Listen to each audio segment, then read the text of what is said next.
After the diagnosis, I stared at the medical report lying untouched on the dining table for 3 straight days. Not one person in the house asked me about it. Not a glance. It sat there like a paper ghost, whispering truths too heavy for anyone to hear. I wondered if they'd even noticed it. The envelope was plain enough, but my name was printed across the top in bold black ink. Elaine Marsh. Maybe that was enough to render it invisible to everyone else. Just another one of my things. On the 4th day, I missed making dinner. That was when the phone began ringing like a fire alarm. It was 5:30 p.m. by the time I stepped out of the hospital into the rush hour haze, one hand clutching my medical file and a paper bag of prescriptions, the other gripping 2 bags of groceries I'd foolishly picked up on the way. The bus was crammed as usual, the air thick with the scent of sweat and impatience. I squeezed in near the back, barely keeping my balance. Then my phone buzzed again, insistent. A young woman beside me gently offered to hold one of my bags. Grateful, I freed a hand and reached into my coat pocket. The call connected and Marcy's shrill voice stabbed through the speaker. "Elaine, why haven't you picked up Leo from school yet? His teacher just called, he's the only kid left in the classroom and he's sobbing." My heart dropped. "I thought someone had already gotten him," I said quickly. "I told Ethan this morning. He was supposed to do it today. I had a doctor's appointment." "Oh my God, Elaine," she snapped, cutting me off with a huff. "What could possibly be more important than Leo? He's still there." "Go now." "I can't," she added before I could respond. "I already made dinner plans with my friends, and Ethan's been in meetings all day. He probably forgot, he always does. This kind of trivial stuff, it's not worth disturbing him over." Trivial. I opened my mouth to tell her I wouldn't make it either, that maybe Martin could go, but the call dropped. Just before it did, I heard her mutter to someone, "Ethan's mom is so useless. Can't even manage a simple errand. Totally unreliable." That hurt more than I expected. I stood frozen, phone still pressed to my ear, her words echoing. "Your body's already very weak. You'll need someone to accompany you during treatment. No stress. No heavy chores. That's what the doctor said earlier today. So be it. If I'm no longer good enough to help, then maybe it's time everyone figured out how to take care of their own child. He's not mine, after all." The bus rumbled forward, passing 2 stops before I even noticed. I just stood there, shoulders heavy, grocery bag digging into my wrist, heart aching in a way that had nothing to do with illness. My phone buzzed again. It was Martin. "Elaine, have you been wandering around all day? Do you even realize Leo's still at school waiting?" Leona called me, panicked. "Said she couldn't reach you. Why haven't you gone to get him? The teacher's been waiting this whole time. Can you imagine how upset Leo must be?" His tone was sharp, disappointed. The kind that stings even when it's wrapped in concern. I swallowed. My chest tightened again. "That boy has a mother and a father," I said, my voice low. "Maybe they should stop relying on an old woman to do everything." A pause. I could feel his confusion through the line, his silence almost louder than his earlier scolding. "What kind of talk is that?" he finally snapped. "You're his grandmother, Elaine. Is this really the attitude you want to have?" "Forget it," he muttered. "I'll go get Leo myself. Just head home and get dinner started. The kids have had a long day. They shouldn't come home to an empty table." I wanted to tell him I wasn't feeling well either. That my body after hours at the hospital, after hearing the word cancer, was unraveling from the inside out. But the words wouldn't come. I had spent too many years swallowing every ache, every fatigue, every quiet sadness, always tucked away because someone needed something. Always met with, "You're being dramatic," if I ever let a sliver out. So this time, I didn't say a word. I just ended the call. Martin had lived a charmed life, born into refinement, a product of polished schools and cultured company. He had glided through his career as director of the Riverstone Art Museum, bathed in admiration and ceremony. Everyone called him Professor Hale, the Renaissance man, with perfect posture, a pristine wardrobe, and endless accolades. He'd never done a single load of laundry in his life, never cooked a single meal, believed truly that the domestic world was beneath the purity of an artist's soul. He often said it aloud. He believed it was romantic. Even now, after retirement, he was busier than ever. Violin lessons, watercolor meetups, calligraphy workshops. His calendar was always full. Choir practice on Wednesdays, wine tasting Thursdays. No one asked him to pick up the grandkids or make dinner. That was my domain. Me? I once studied painting too. Oil on canvas. That's how we met. Same university, same department. I had promise. My professors said so. But I fell in love. And when Martin proposed, he made one thing clear. If we married, my career would be over. He needed a partner who could dedicate herself to supporting his. I agreed, and life slipped through my finger. Years passed in a blur, raising Ethan and Lena, tending to Martin's schedule, smoothing every wrinkle in our home life. Before anyone else even noticed it was there, I was always moving, always needed. Grocery runs, school projects, holiday meals, birthday parties, and later, pickups and drop-offs for Leo and Chloe, my grandchildren, as if my usefulness had simply rolled over into the next generation. But as the bus rolled past the familiar stretch of Maple Bridge, I realized we were nearing home. Strangely, with every block, my heart grew heavier. I should have felt relief, familiarity, but instead, it was like returning to a place I had long outgrown without realizing it. Maybe it was the fatigue from the diagnosis. Maybe it was the ache that had settled into my bones lately, making every step feel like dragging through molasses. Or maybe it was something else, the hollow echo that comes when you realize you've spent a lifetime giving and have nothing left to call your own. I didn't feel like going home, but I had nowhere else to go. My parents were gone. My friends from art school had drifted away, scattered by marriages and cities and time. The ones who stayed close had families of their own, dinner tables already full. I turned my face to the window, watched the light smear across the glass as tears welled up without warning. 65 years and I had no one I could truly talk to. No one who asked how I was doing, what I was feeling, what I feared. 15 minutes later, my phone buzzed again. Marcy, Elaine, why aren't you home yet? Leo's throwing a fit. He's starving. Ethan's about to get back, and you know I don't cook. Are we supposed to sit around waiting for you for another hour? There was a time when Martin's voice, low and steady, had calmed me. Even in arguments, it had a soothing quality. People used to say it was part of his charm, but now, every word felt like a hammer, each syllable chipping away at what little remained of my patience. You two are well over 100 combined, I said evenly, barely raising my voice. Can neither of you function on your own? What would you do if I dropped dead tomorrow? A stunned silence. Then I hung up. Martin didn't call back. Of course not. His pride would never allow it. I had just hung up on him twice in one day. That was more than his ego could handle. But a few minutes later, Ethan called. Apparently today, my phone was a family hotline. Mom, what's going on with you lately? His voice was heavy, but not with concern, with inconvenience. You didn't pick up Leo. You didn't cook. Now you're arguing with Dad. He's so upset. He lost his appetite. We're just trying to have a normal evening. Why are you acting like this? Before I could say a word, someone snatched the phone. Lena, seriously, Mom, you've been slipping. It's already this late, and there's no dinner? Chloe came over expecting your spaghetti bowl. You know it's her favorite. She's about to throw a tantrum. If you're not home in 10, I don't know what to tell her. I said nothing, just listened. Once, when they were newly married, they'd chosen homes only blocks from ours. Said they couldn't bear to be far from me and Martin. Since then they came for dinner nearly every weeknight. It had become routine. I picked up Olivia from preschool, then Leo from elementary. I bought groceries on the way. I cooked. I cleaned.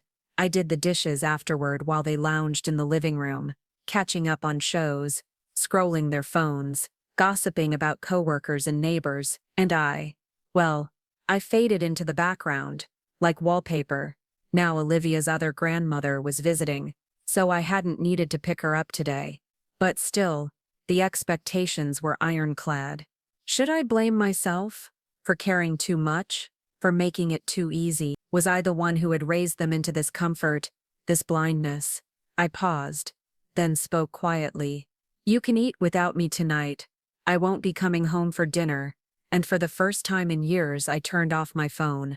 Silence. Beautiful, complete, and immediate. Somewhere along the way, the bus had passed my stop. The sky was turning ink dark, the city lights flickering awake like fireflies. I had a seat to myself now, and the strangest thought crossed my mind. How ironic. One missed dinner, and the entire house lost its mind. One missed dinner, and I was suddenly a public enemy. And yet, the cancer diagnosis, that medical report, sitting openly on the table for 3 days, had gone unnoticed. They sat on that same couch every day, within inches of it, reaching for the fruit I refilled daily, the tissues I arranged, the coffee I brewed. But that report, my name made it invisible. I was invisible, a ghost that did laundry, a spirit that stirred pots and packed school lunches, a whisper no one really heard. The tears came before I even realized it. Hot, relentless, quiet. I turned my head to the window, ashamed of crying in public. At my age, you learn to carry grief in silence, to hold it tight, like a purse you never set down. That's when a pale hand appeared in my vision, holding out a tissue. It was the same young woman from earlier. Ma'am, are you okay? She asked gently. Here, take this.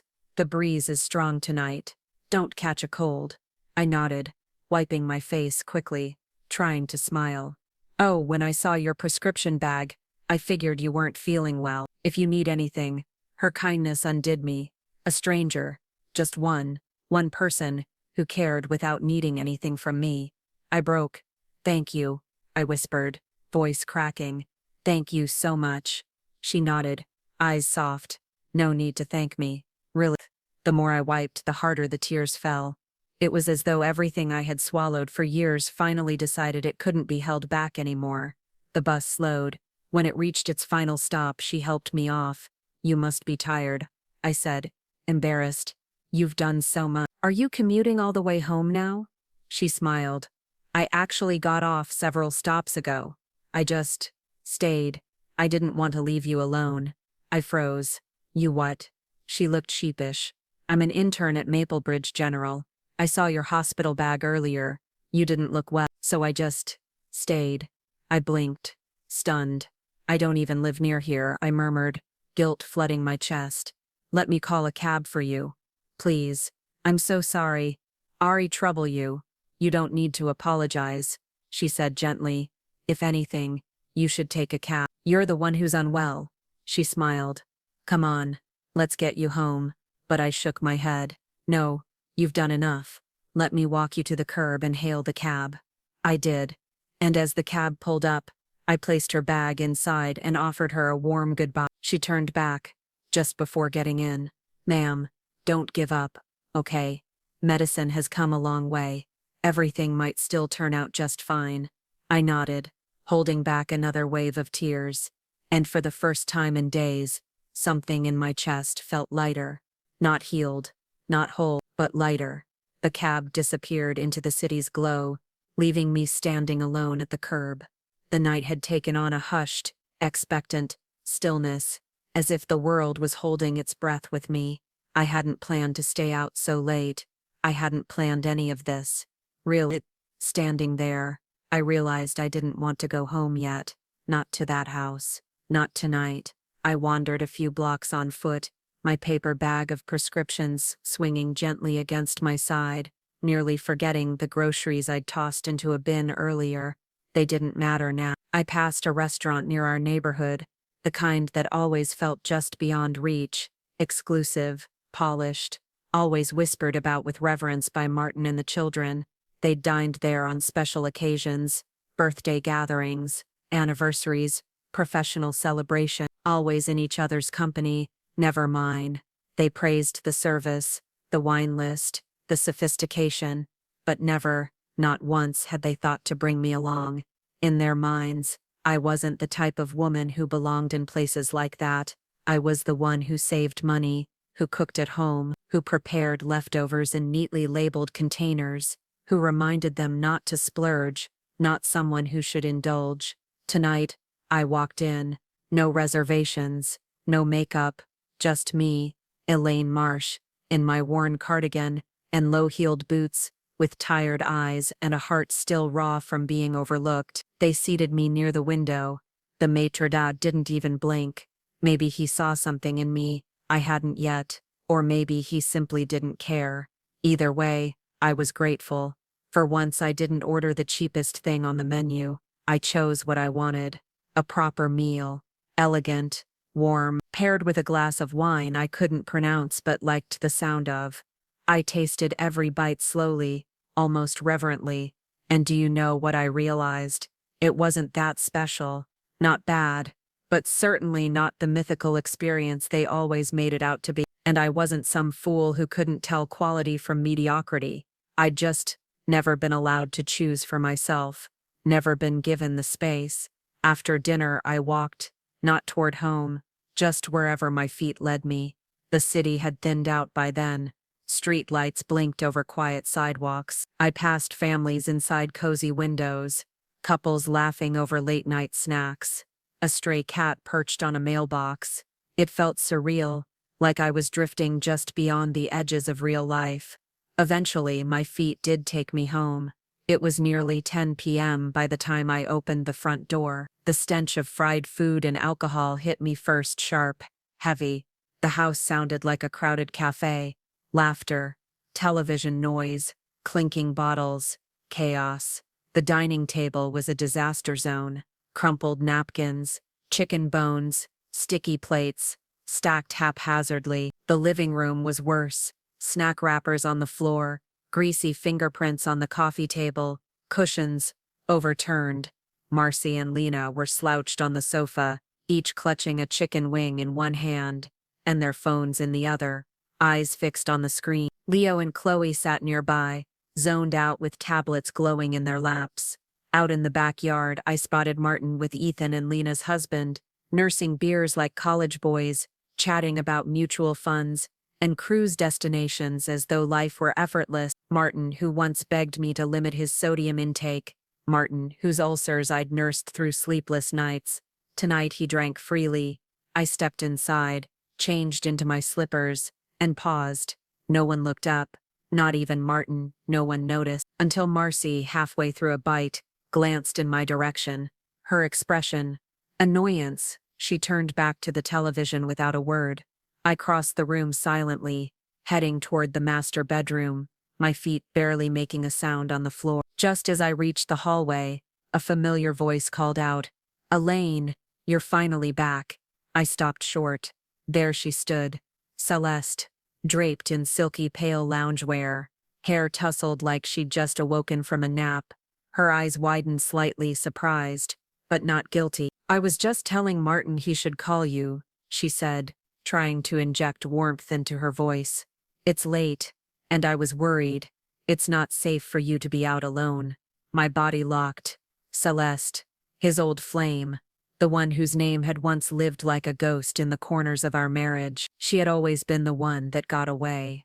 A former ballet prodigy from Strathmore Ballet Institute, all grace and mystery. When she left the country to marry her real estate tycoon, I had quietly stepped in, filled the space she left behind, married the man she couldn't be bothered to wait for. Martin never spoke of her again, until she came back. At first, her visits had been polite, social, old friends reconnecting. But tonight, she was emerging from my bedroom, my sanctuary. Something inside me snapped. "Celeste," I said calmly but clearly, "what brings you to my room at this hour?" She blinked, a little too quickly. "Oh, Martin said I could rest there. I was feeling lightheaded and the living room was so loud." "I didn't mean to." Martin appeared at the hallway entrance, suddenly attentive. "Celeste, are you feeling better?" he asked, touching her arm with the same tenderness I hadn't felt in years. Only then did he look at me, his voice turned brittle. "Elaine, she's our guest. Do you have to act like this?" Something ugly flared in my chest. I smiled, bitterly. "And what would you call it, Martin? Leading a woman into your wife's bed while she's not home. Is that your version of hospitality? Or is this just the refined elegance I keep hearing about?" His face hardened. "You're deliberately stirring up drama. This is slander. Celeste flushed, stepping back. Martin, please. Stop. It's my fault. If I'd known Elaine would be upset, I wouldn't have used her room. But I was done listening. I turned and walked toward the bedroom, the air around me crackling with something past fury, something colder, heavier. Lena caught up to me, grabbed my arm. Mom, what is wrong with you tonight? She snapped. Celeste wasn't feeling well.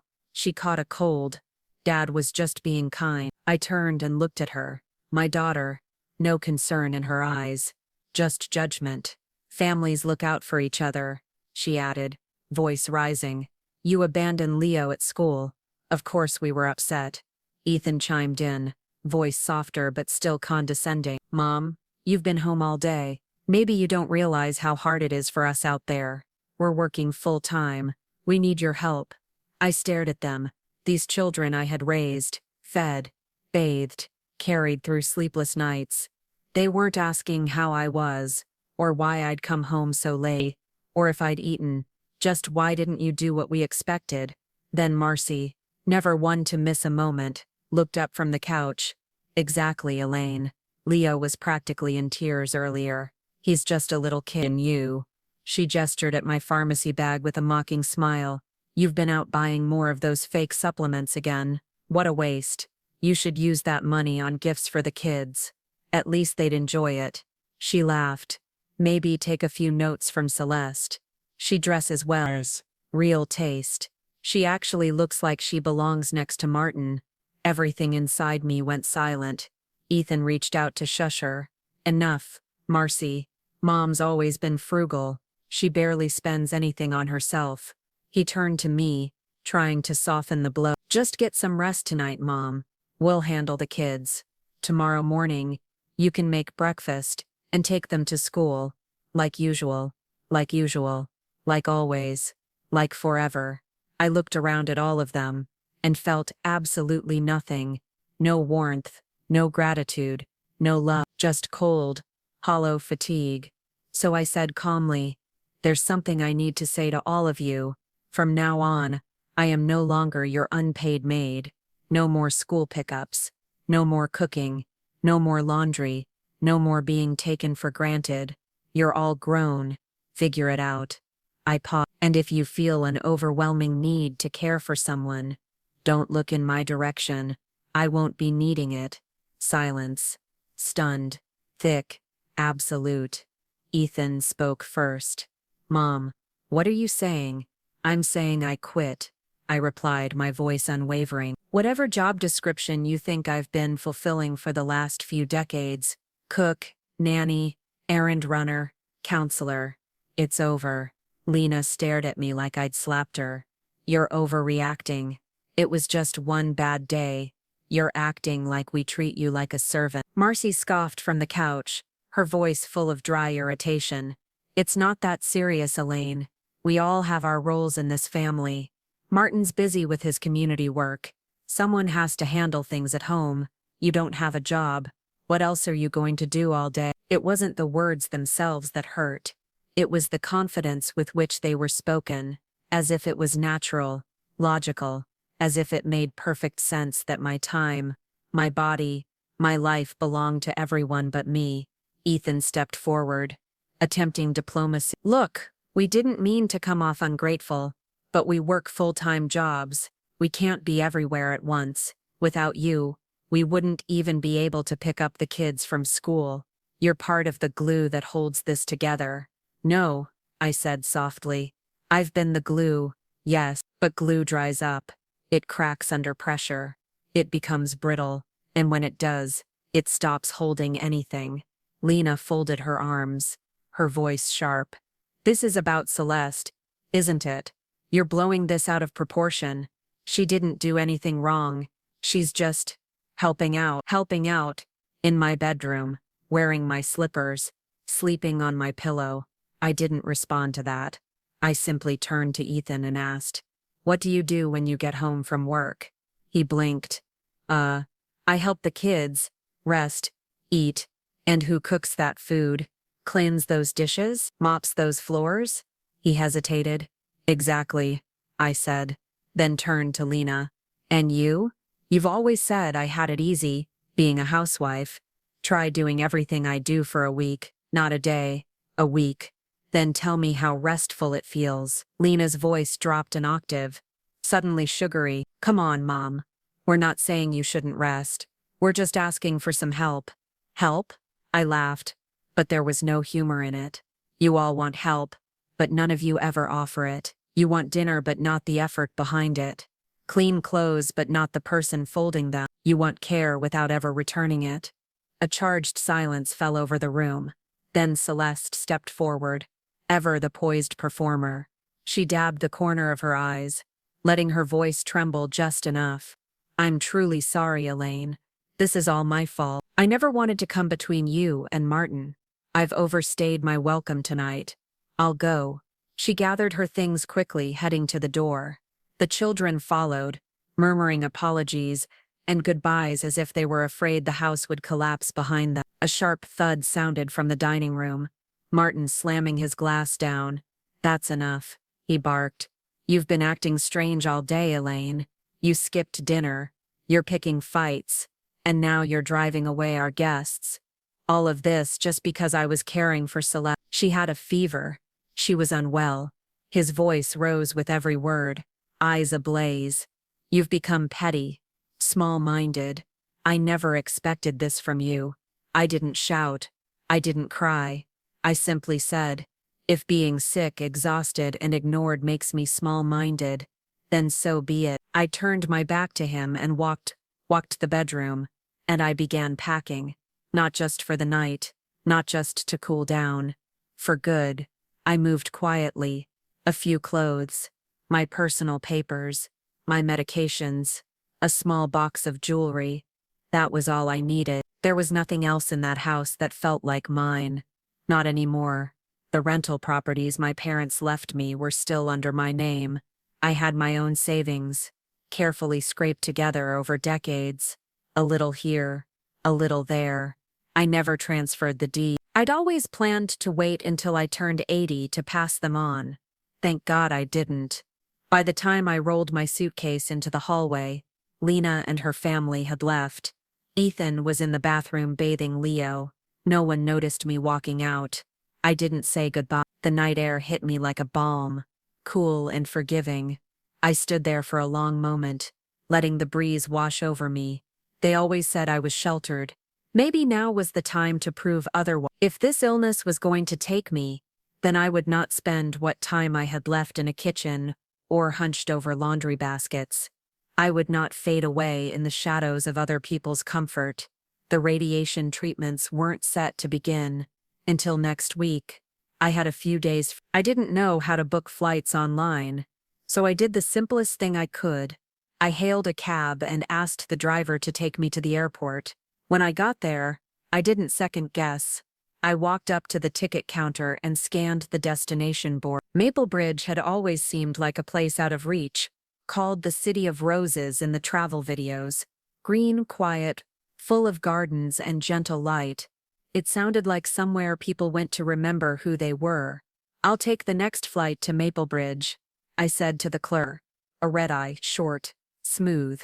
I turned my phone back on before boarding, just long enough to send one message to the family group chat. I'm going on a trip. Don't bother me. Then I turned it off again. The moment the plane left the tarmac, I leaned my head back against the seat and exhaled, long and deep. No more meals to cook. No more errands to run. No more pretending that being needed was the same as being loved. For the first time in decades, I belonged only to myself. The plane landed just before dawn, the sky still cloaked in indigo. A faint blush of light stretched across the edge of the horizon as the wheels kissed the runway. My body was stiff from the flight, my head fogged by exhaustion, but my spirit, oddly, felt alert. Awake, I had arrived in Maplebridge. Even the name felt soothing, like the pages of a storybook. It was quiet, slower than the city I had just left behind. The air smelled of morning dew and pine, and the distant hills curved like a painting I once tried to copy in college. The airport terminal was calm. No chaos, no crowds. I walked through it with my modest suitcase rolling behind me, and my coat folded over one arm, heart beating with something I hadn't felt in a long time. Outside, I hailed a cab and gave the driver the name of a modest inn I remembered from a travel blog. I had no reservations. I didn't care. The place looked warm and clean in the photo, and that was enough for me. The cab ride was quiet, and when I arrived, the innkeeper, a kind older man with sleepy eyes and a gentle voice, welcomed me without hesitation. "You're lucky," he said. "Last room left, must be your day." He handed me the key. I thanked him. I dropped my bags inside the room and sat on the bed, hands resting on my thighs. I hadn't brought much. No souvenirs. No plans. I was only supposed to have gone to a routine appointment. I didn't even pack pajamas. But I felt calm. Hollow, but calm. I turned my phone back on. Messages flooded in like a tidal wave. Dozens of missed calls. Voicemails. Texts. A cacophony of concern that had arrived far too late. "Mom, where are you?" "Elaine. This isn't funny. Who's gonna get Leo from school? We didn't cook dinner. The kids are starving. Are you just hiding in a hotel somewhere? Come home already." Then one from Mart. "The older you get, the more childish you become.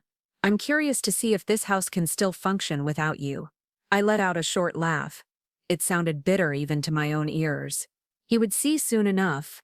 I blocked them all. Every number. Every name out, and for the first time in my life, the silence felt like safety. The next few days unfolded like pages from someone else's story. Gentle, meandering, free. I hired a private tour guide, a young man who introduced himself as Simon, with kind eyes and a quiet presence. He was respectful, never intrusive, and carried my bags when I grew tired. He helped me find cafes tucked into alleyways, parks with wooden benches shaded by cherry trees, and the best bakery in town. We visited the famous Maplebridge Botanical Garden, an emerald wonderland I'd dreamed of for years. I wandered for hours among the roses and irises, touching petals like they were sacred. I cried quietly, near the orchid house, not from sadness, from release. Simon took pictures for me. He was surprisingly good with angles, directing me gently without fuss. "Look to your left, ma'am. Tilt your chin up just a bit." Perfect.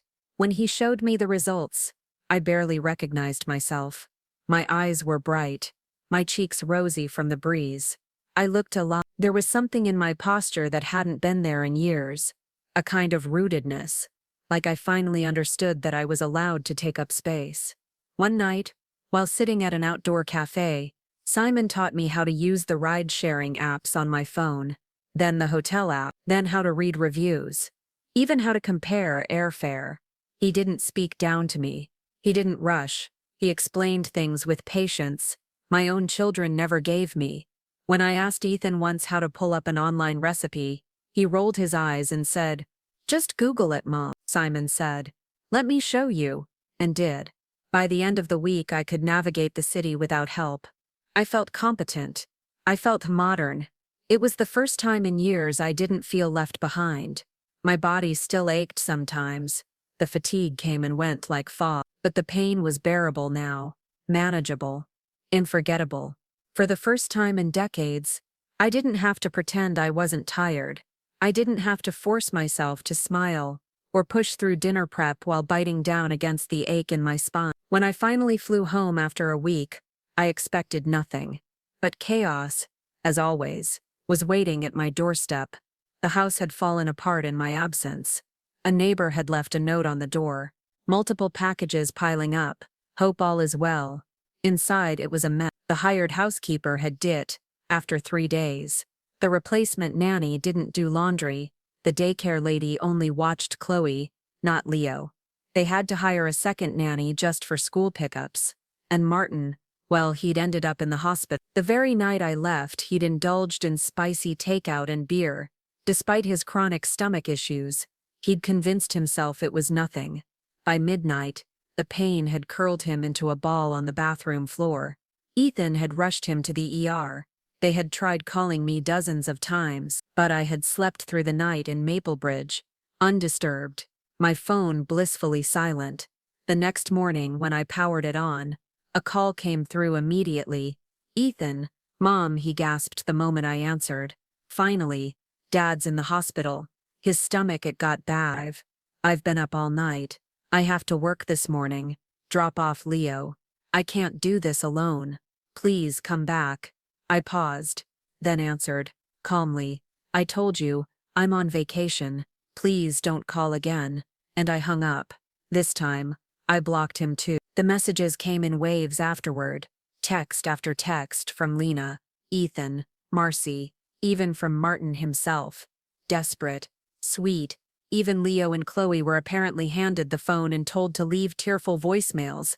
Grandma, we miss you. Come back soon. But I didn't answer. I didn't want to be someone's fallback plan. Especially not for people who only noticed my absence, not my pain. Eventually, their desperation turned syrupy. Mom? Okay, you've made your point. Your protest has gone on long enough. Please come home. We really need you. The kids miss you. They won't eat without you.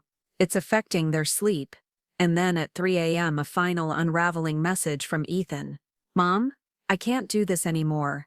When I finally returned to the city, I didn't go home right away. The cab turned into our old neighborhood just as the sun was beginning to set, and I noticed a small crowd gathered near the plaza.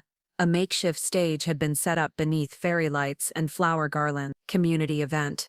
Probably the kind Martin used to attend while I stayed home making sure dinner was hot when he returned. I wasn't planning to stop, but then I saw them, Martin and Celeste, dancing.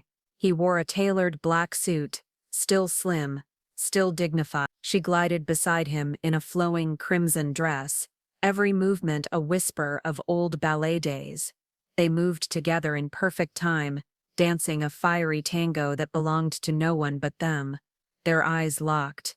Their bodies spoke. It wasn't just a performance. It was a history, a love that had never quite ended.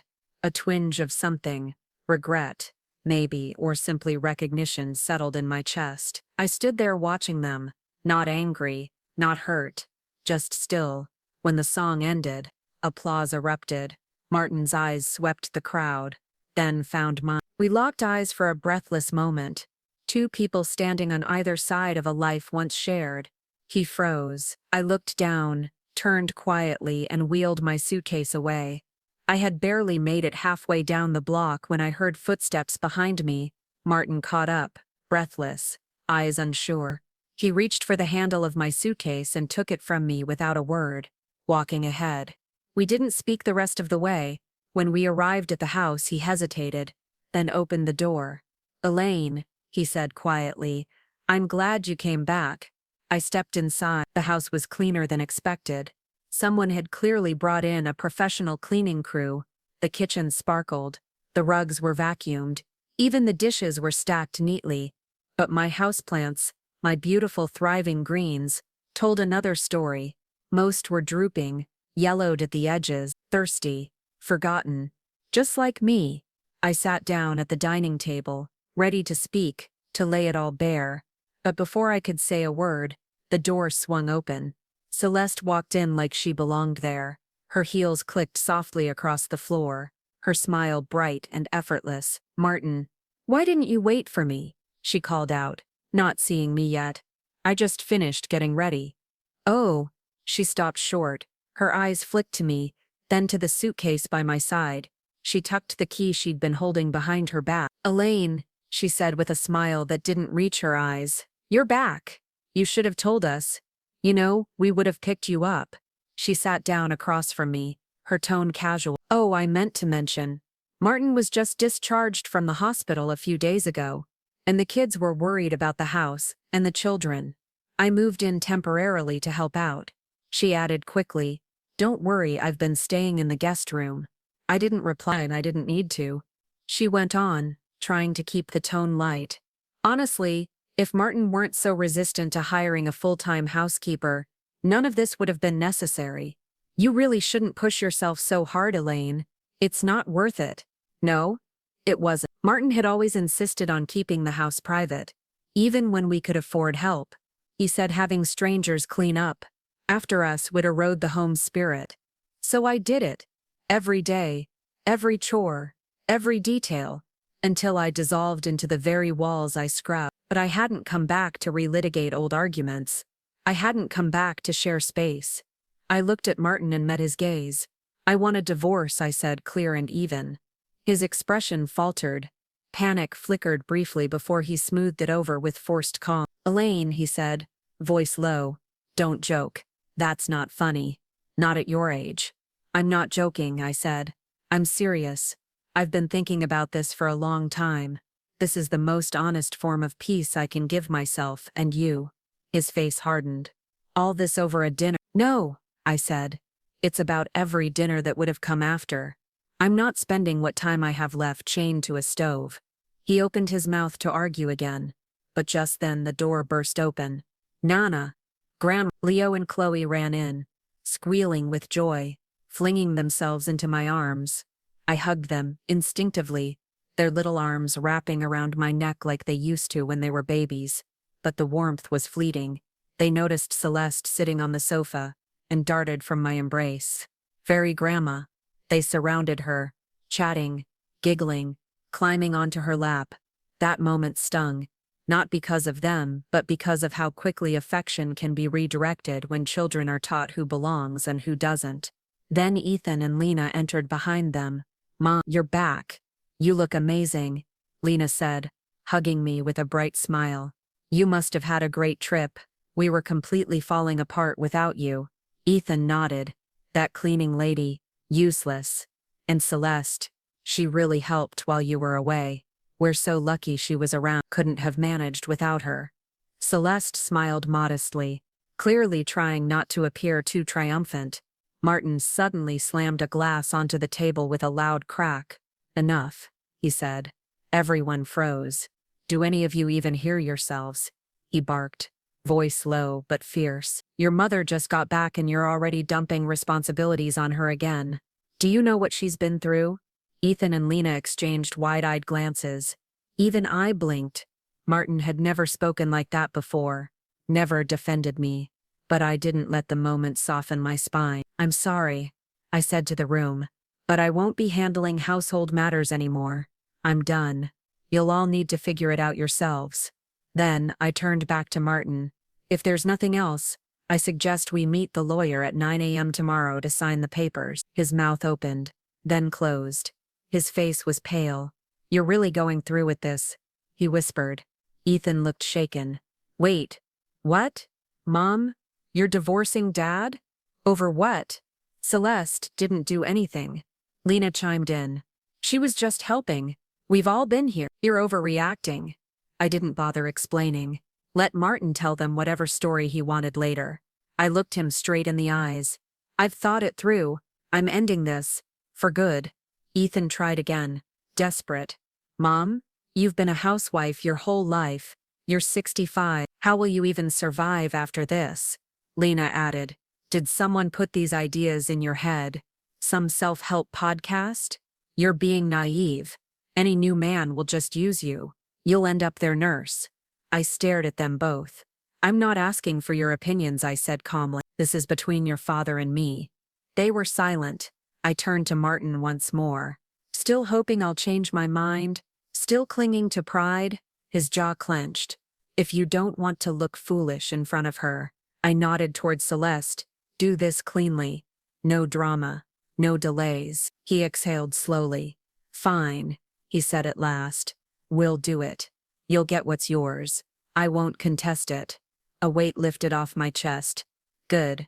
I stood, picked up my suitcase, and walked toward the door.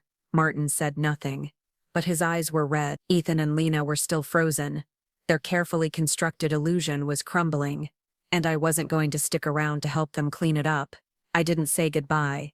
I walked out the door without looking back. Within days, I had settled into a furnished apartment, not far from the hospital. A small, clean, second-floor unit with sunlight pouring through the windows in the morning, and a view of quiet trees at dusk. The kitchen was compact, but tidy, and there was a small laundry alcove, just for me. The space wasn't fancy, it was peaceful. It was mine. The person who helped me find it was Nora, the young woman from the bus, the one who'd offered me a tissue when no one else even noticed I was crying. We had exchanged contact information that night. After she insisted on making sure I got home safely, she said, "In case you ever need anything." I never imagined I'd actually reach out. But after I left Martin, after I walked out and closed that chapter, something inside me told me it was okay to lean on someone who had shown up without asking for anything in return. Nora had grown up in a rural town, the kind where girls were told to wait their turn and boys were handed futures. She paid her own way through school, worked part-time shifts while balancing pre-med classes, and eventually earned her internship at Maplebridge General. She understood hard beginnings. She understood the ache of invisibility. When I told her about my situation quietly, over coffee at a corner cafe, she didn't blink. She simply said, "You need space to breathe. I'll help you find it." She made calls, searched listings, sent emails. In less than a week, I had a new place. She even introduced me to a caregiver named Rosa, a gentle woman with nimble hands and a warm, firm voice who agreed to accompany me to radiation treatments once they began. Rosa didn't treat me like a fragile antique. She treated me like a person. That, more than anything, made all the difference. I took Nora out to dinner as a thank you. Nothing fancy, just a cozy Korean place she liked, where the servers knew her by name. We laughed over bibimbap and miso soup, talked about books, plants, music, life. It was the first time in years I had a conversation that wasn't built on expectation. That night, just as I was preparing for bed, my old family group chat buzzed to life again, somehow unblocked by someone's persistence, or maybe just fate testing me. Message after message poured in. "Mom, be serious. Divorce at your age is embarrassing. Don't make this permanent. Dad is still a great catch. Once other women see he's single, you'll regret this. You're ruining our family. You're going to end up alone." Then one from Ethan that stopped me cold. "If you can walk away now, when we need you most, then don't expect anything from us in the future. Don't expect me to call you mom anymore." I stared at that one the longest, then quietly exited the group chat. I blocked every number again. Everyone except Martin. We still had paperwork to finish. That night, I slept deeply, dreamlessly. The next morning, I called a car and arrived at the lawyer's office at 8:45 sharp. I even sent Martin a reminder. Polite, concise, businesslike. He arrived at 9:30. Sharp suit, hollow face, dark circles under his eyes. I had never seen him look so tired. We signed everything quickly. No arguing, no hesitation. We split the assets 50-50. I kept my 2 rental properties and the savings I had quietly accumulated over the years. When we arrived at City Hall to finalize the divorce, the clerk glanced at the forms, then at us. "Reason for divorce?" Martin stayed silent. I smiled politely. "Irreconcilable differences," I said. The clerk looked puzzled for a moment, perhaps wondering how a man in tailored wool and a woman with quiet dignity had fallen apart after 4 decades. But she stamped the papers without question. And just like that, it was done. I walked out of City Hall without a single glance back. While Martin was still rooted in place, blinking under the fluorescent lights, I was already in the cab, window down, letting the breeze touch my face. Radiation wasn't easy. There were days I couldn't lift my arms. Days I felt like my bones were dissolving from the inside out. But there was strength in the rhythm of routine. Strength in being cared for without being controlled. Nora visited me often. Sometimes she helped translate medical jargon. Other times she just sat by my side, lunchbox in hand, telling me about her struggles with job applications and mentorship programs. She had a quiet resilience I admired deeply. She reminded me of the woman I could have been, maybe still could be. The more I got to know her, the more the idea began to form quietly, gently in the back of my mind. I wanted to ask her something. Something serious. One afternoon, after we walked through a small park near my apartment, I turned to her. "Nora," I said. She looked up. "I know it's strange. I know it's not conventional. But, would you consider letting me be your godmother?" Her eyes filled so quickly I thought she might drop the coffee in her hands. Then she nodded, slowly. "Yes, I'd like that. A lot." That night, I wrote her into my will, not to be noble, to be fair.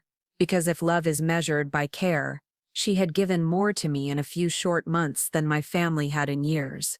At the advice of my doctor, I was encouraged to find a distraction, to walk more, to engage my emotions. Keep your mind from slipping into the shadows, he told me. It was Nora who remembered something I'd said offhand during one of our conversations, that I used to paint in college. She wouldn't let it go. You should try again, she said. Just for fun. No pressure. I hesitated. It had been decades. The idea of picking up a brush again felt foreign, almost childish. I didn't even remember how to hold one properly. Then one day, during a walk through a charming neighborhood, we passed a vintage art studio tucked behind a bakery. The lights were warm inside. The scent of linseed oil and old canvas drifted out like perfume. I wandered in. At the far end of the room, a silver-haired woman stood at an easel, paintbrush in hand, completely absorbed in her work. Something about her felt familiar. When she turned around, I gasped. Margot? She blinked. Elaine?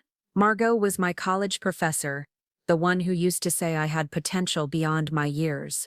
She was older now, her body smaller, frailer, but her eyes were the same, sharp, warm. We hugged. She poured tea. I told her everything. She listened quietly, then said, I always knew you had something rare. You shouldn't have left art behind. I shook my head. It's been too long. I've forgotten everything. She smiled. Then start again. For yourself this time. Just for joy. And I did. That night, I picked up a paintbrush. The first stroke was shaky. My lines were stiff. My hand trembled. But the color flowed. And something long buried inside me stirred awake. I kept paint clumsily at first. Awkward sketches and warped perspectives. Paint bleeding into places it shouldn't. But I didn't stop. Every day, I set up a small corner in my apartment, turned on quiet classical music, and practiced. At first, it was just exercises, shading spheres, mixing palettes, tracing old photos from college. But slowly, surely, I found my rhythm again. The brush stopped feeling foreign. My hand remembered how to glide, not grip. One afternoon, Margot stopped by. She looked over a small landscape I had done of Maple Bridge's West Gardens, a place Nora and I visited often during walks.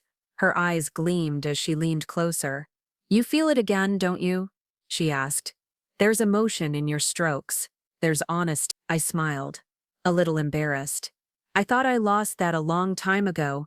She shook her head. It was only buried. It never left. She patted my hand. You're not just a woman starting over. You're an artist, returning to herself. And it's never too late for that. Her words settled deep in my chest. They stayed with me long after she left. Painting became my sanctuary, my therapy, my reclamation. Radiation days no longer felt like punishment. I'd come home tired, yes, but instead of collapsing onto the sofa with resentment, I'd sit with a blank canvas and let the pain drain into pigment, the fear into form, the grief into color. I painted flowers first, then skies, then quietly, portraits. One evening I painted Nora from memory, the side of her face lit by a street lamp during one of our late walks. Her strength, her youth, her kindness. I didn't tell her about it. I simply tucked it away like a thank you I couldn't quite put into words. Martin tried calling again. At first he used his number, then new ones. Always excuses. Always reasons. Do you know where I left my gray suit? Did you take the old photo album? Which shirt should I wear to our cousin's wedding? Once unbelievably he left a voicemail that said, that flower you liked in the garden, it bloomed. Want to come home and see it? I blocked each number without hesitation. Sometimes his voice was thick with alcohol. It's already dark. Why aren't you home? He'd mutter, as if he had forgotten, as if I had ever truly belonged there. I didn't reply, not once. I didn't need to. The space I had carved out was mine now, and I guarded it fiercely. Still, I wondered what he wanted. He and Celeste finally had what they used to pine for, each other. Unobstructed. So why was he calling? Maybe it wasn't love. Maybe it was habit. Or ego. Or regret. Maybe he missed the comfort of being cared for. not the woman who had done the caring. It didn't matter. And then, just when I had almost pushed the thought of him out of my life completely, I saw them. It was the final day of my first round of radiation. Nora and I had just stepped outside the hospital, the sun warm on our face. We crossed into the garden courtyard, and that's when I saw them, Martin and Celeste. She was sitting on a bench, her shoulders wrapped in a shawl, hair pinned up with deliberate elegance. He stood beside her, holding a pharmacy bag and a folder of test results. It lifted a hand to shield her eyes from the sun. Without hesitation, Martin pulled sunglasses from the bag and gently placed them on her face. She smiled at him, softly, with ease. I stood frozen. He had never done things like that for me, not once in 4 decades, not when I was young, not when I was sick, not even when I stood over a stove with aching knees and a heart full of unspoken pain. But now, here, he moved with tenderness. I had only ever imagined. Nora noticed my stillness. "You okay?" she asked quietly. Before I could answer, Martin looked up. He saw me. His eyes widened, and in seconds he was striding toward us. "Elaine," he barked. "Are you following me?" His tone was sharp, accusatory, defensive. Celeste rushed after him, flustered. "Elaine, please don't misunderstand. Martin was just helping me. I haven't been feeling well. I needed a flu test." I smiled, calm, measured. "There's nothing to misunderstand," I said. "We're divorced. You're free." Martin's eyes dropped to the hospital bracelet still on my wrist, then to the discharge envelope in my hand. "You're sick?" he asked, his voice unsteady. "What's going on?" Before I could answer, Nora stepped between us. She was still in her scrubs, her hospital badge visible. "Sir," she said firmly, brushing his hand off my arm. "Please don't touch the patient. And you," she turned to Celeste. "If you're running a fever, put on a mask. This is a public space, not your personal lounge." Celeste flushed, shrinking back. Martin stared at me again, pale. "Is it serious?" I said nothing for a moment, then answered coolly, "I'm being discharged. That's all you need to know." I turned to leave. He looked like he wanted to follow, but Celeste stumbled slightly behind him. He had no choice but to turn and steady her. Nora waited until he was fully out of earshot, then raised an eyebrow. "That's your ex-husband?" I nodded. She let out a short laugh. "Let me guess. You married him for the face, didn't you?" I grinned, for the first time in what felt like weeks. "You're not wrong." And in that moment, quiet, absurd, real, I felt something release. The bitterness that had clung to my ribs for years softened. The ache in my chest faded. That chapter had closed. Not in fire, not in fury, but in quiet clarity. The next morning, my divorce certificate arrived in the mail. 40 years of marriage, signed, sealed, done. I stood at the kitchen counter holding the paper in my hand, and did something I hadn't done in years. I posted on social media a photo of my hand holding a paintbrush over a blank canvas. The caption, "Cheers to choosing freedom." At any age, the message traveled farther than I expected. Relatives, old classmates, curious onlookers. The comments came fast and full of barely concealed shock. "Wait, you left Martin? After 40 years? But why? You'll regret it once he moves on. Watch. He'll remarry, and you'll realize what you gave up." It was laughable, really. How much people equated value with attachment. How little they understood that survival isn't the same as happiness. That silence in a marriage doesn't mean peace. That being someone's wife doesn't mean you were ever truly seen. I didn't answer their comments. Instead, I returned to my easel. Let them talk. Let them speculate. Let them whisper. I had paint to lay down. A life to live, and not a second to waste explaining myself. I focused on my art. Nora, ever the gentle cheerleader, kept nudging me to share it beyond my inner circle. "You should create an account," she insisted, one evening. "Not just to showcase your work, but to show other women what starting over can look like." I hesitated. The idea of putting my work, myself out there was terrifying. I hadn't dared to take up space in so long. but she was. If someone had shown me this kind of rebirth a few years ago, maybe I wouldn't have felt so alone. Maybe I would have picked up a brush sooner. So I did it. With Nora's help, I set up a social media account. We called it Ink and Grade. It was a soft homage to art and to the second chance I hadn't expected. A life that no longer revolved around invisible labor or quiet sacrifice. A life with color. I started posting simple things at first. Photos of my sketchbooks, time-lapse videos of small paintings, nothing flash, no selfies, just hands, canvases, warm light falling across my workspace. To my surprise, the account grew. Slowly at first, then steadily. People commented, messaged, asked questions. Some shared their own stories. Women who'd walked away from suffocating marriages, older mothers rediscovering their creativity, retired caregivers learning to prioritize themselves for the first time in decades. The platform even reached out, offering small partnerships and ad collaboration. It wasn't much, but it felt like something I had built, not inherited, not gilded, into. It was mine. I never showed my face, not because I was ashamed, but because it wasn't the point.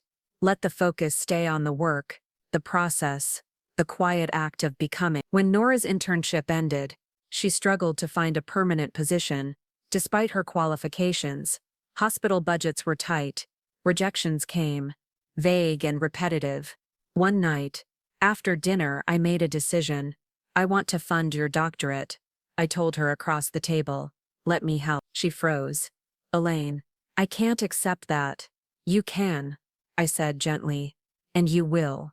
Education is your passport. It'll open doors you can't even see yet. And I'm not doing it out of pity. I'm doing it because I believe in you. She cried. Then, insisted on drafting a promissory note by hand, swearing she'd repay every cent someday. I didn't argue. Let her have that dignity. Let her feel she earned it. Because she had. Around that time, a few of my old friends began reaching out more regularly. They visited my studio under the guise of checking in, but it became clear their real curiosity lay elsewhere. Martin seems quiet these days, one of them remarked while sipping tea. He used to be so full of charm. Now he barely says a word. Another chimed in. We heard Celeste is moving in with him soon. Not a big wedding or anything. Just a private dinner. They watched me closely as they spoke, waiting for some flicker of jealousy, bitterness, longing. It never came. I'm happy, I said simply. True, and I meant it. Martin had spent years longing for Celeste. Now with nothing, and no one in the way, they had their chance. I wished them peace. It no longer concerned me. What I didn't expect, however, was what happened a few weeks later. I was at the hospital for a routine checkup. When I walked into the consultation room and stopped short, the room was full.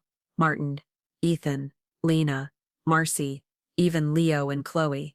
All standing awkwardly, some shifting on their feet, others clutching cups of lukewarm coffee. The tension in the room buzzed like static. Martin spotted me first. He rushed forward and grabbed my hand. Elaine, he said, voice trembling. Why didn't you tell me you had cancer? He looked thinner, fragile, like a shadow of the man I once knew. Ethan stepped in, eyes. Mom, how could you keep this from us? This is cancer. We should have known. We could have helped. Lena's voice cracked. If we'd known, we would have stopped asking so much of you. We didn't mean to ignore you. We didn't know. I stared at all of them, not angry, just tired. They weren't really here for me. They were here for the shock, for the guilt, for the performance of concern they hadn't bothered to muster when the diagnosis first sat in plain sight on the coffee table. The doctor entered, clearly uncomfortable with the tension. She's in recovery, he said firmly. She needs emotional stability. Let's keep things calm. That should have been enough to dismiss the gathering. But just then, Nora entered the room. She'd been down the hall paying my medical bill and arrived just in time to hear Lena say, "We didn't mean to hurt you. We didn't mean to let you go through this alone."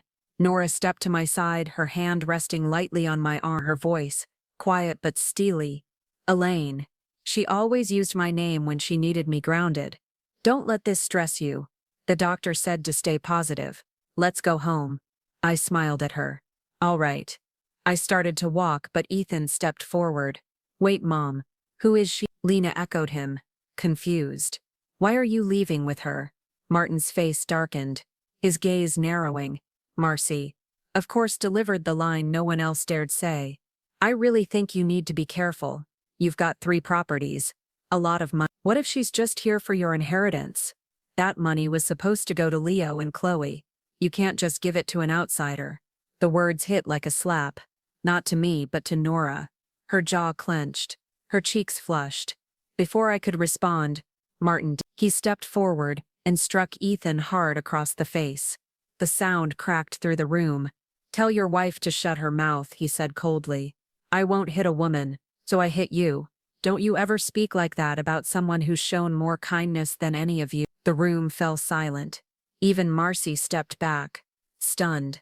I stepped between them. Nora is my goddaughter, I said, clear and calm. And if any of you have a problem with that, you're welcome to leave.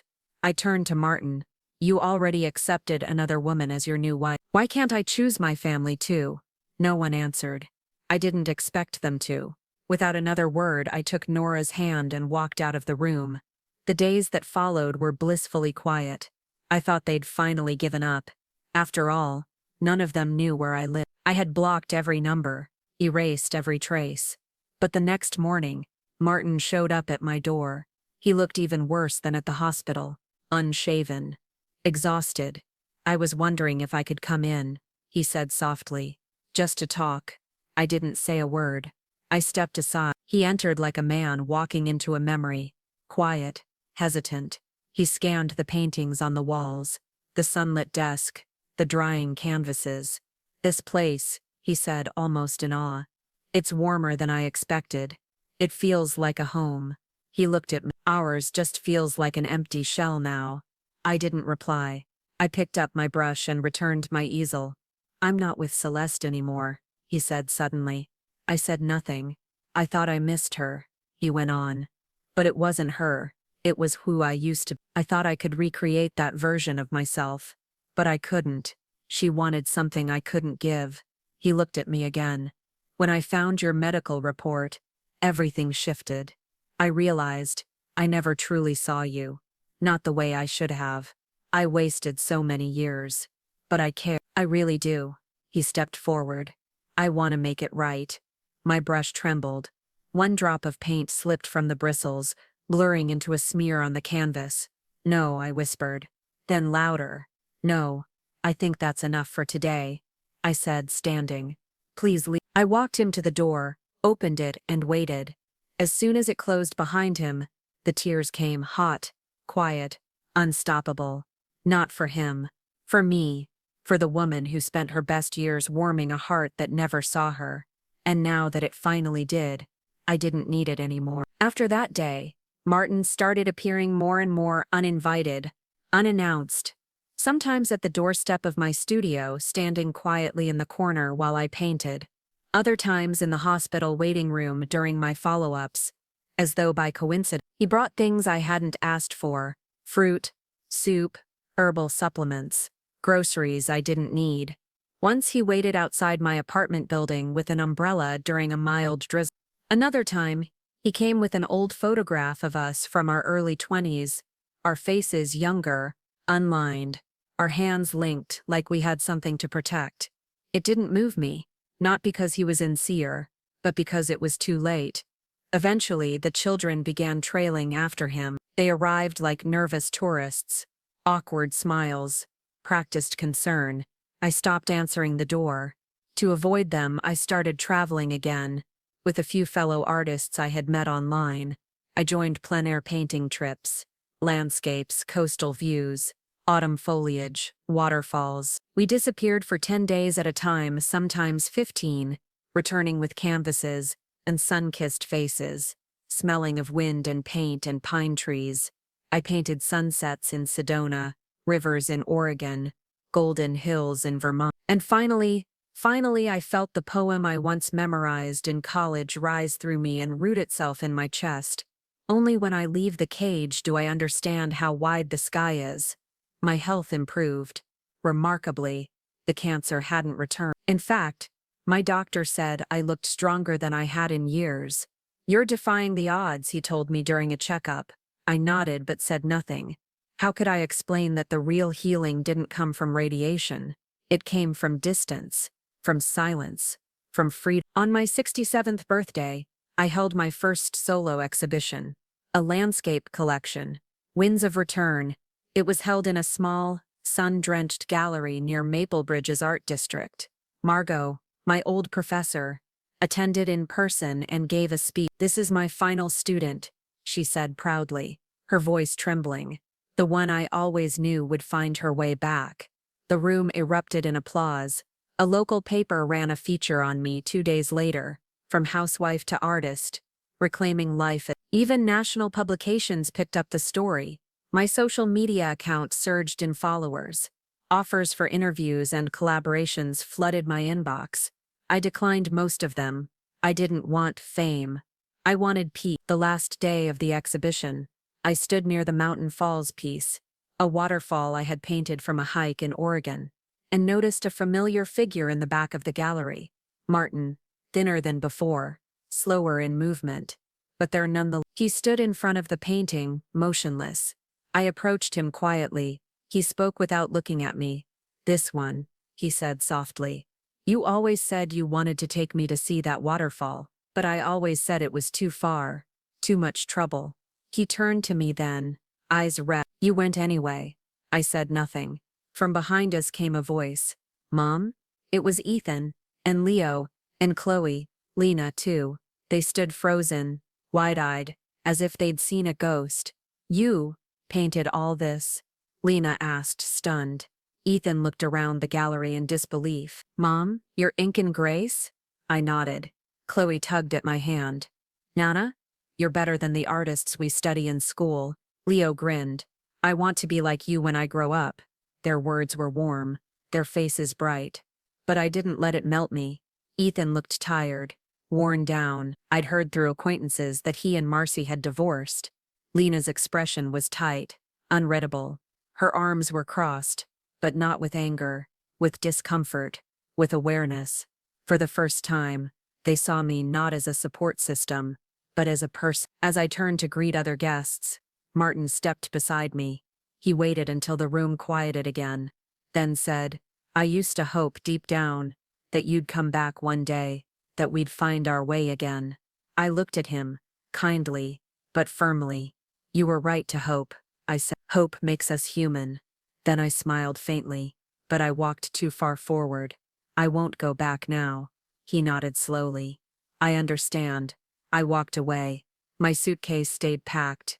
My studio remained filled. My phone stayed off, except for the voices I chose to let in. That was the difference. That was freedom. Weeks passed, then months. And still, I painted. The seasons turned gently outside my studio window.